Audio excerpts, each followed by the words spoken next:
Today we're talking travel, specifically travel plugs. Now, my daughter and I are going to Europe this year for a school trip. We are so excited, but I have never been to Europe. I've never been out of the country on that magnitude. I've done like cruises, I've done like little Mexican trips here and there, but never like a full European trip.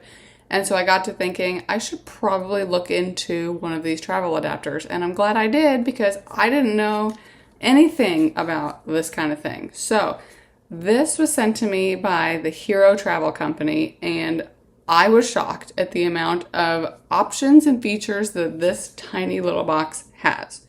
So on the side here, it gives you all these sliders for whatever country you are headed to. So this top one is Europe. So if we're heading to Europe, I'm going to slide this all the way. It'll lock at the end here.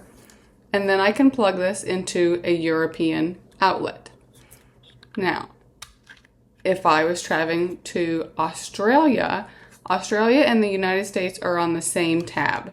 But I didn't know this until I had this handy dandy thing that Australia inverts their little nodules. So if it even says right here, Australia, you need to turn them. So I didn't know that.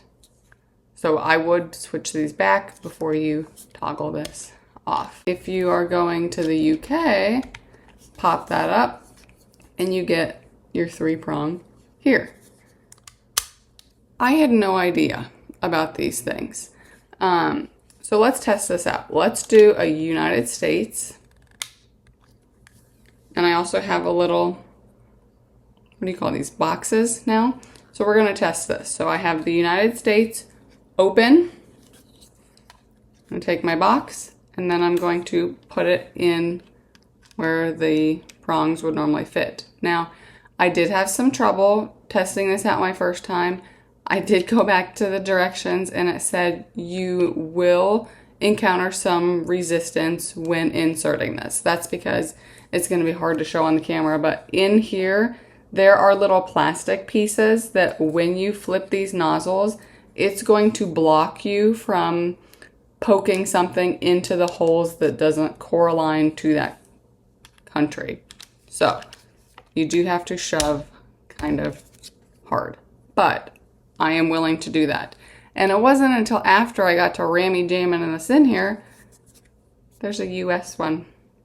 So because this little adapter, this box, doesn't have that 3rd prong, I could just put it right in here. Also, let's go ahead and stick all these back. Let's put them all away. It does have a fuse on the back. Now, I have not traveled with this yet. I have not tested it out in real life, nor have I blown a fuse with it. So in the event that you do blow a fuse, you have a spare one and it tells you exactly where to put it. So it says spare fuse here. You can pop this open, pop that off. There's a spare fuse in here, and then pop this silicone off and place that in there. I am highly impressed with this tiny little box and all of the things that it can do. So I'm not scared about taking my own chargers, my own power cords, whatever. As long as I'm packing this in my travel set, I can charge phones, tablets, computers, whatever I could possibly need while I'm traveling and not have to worry.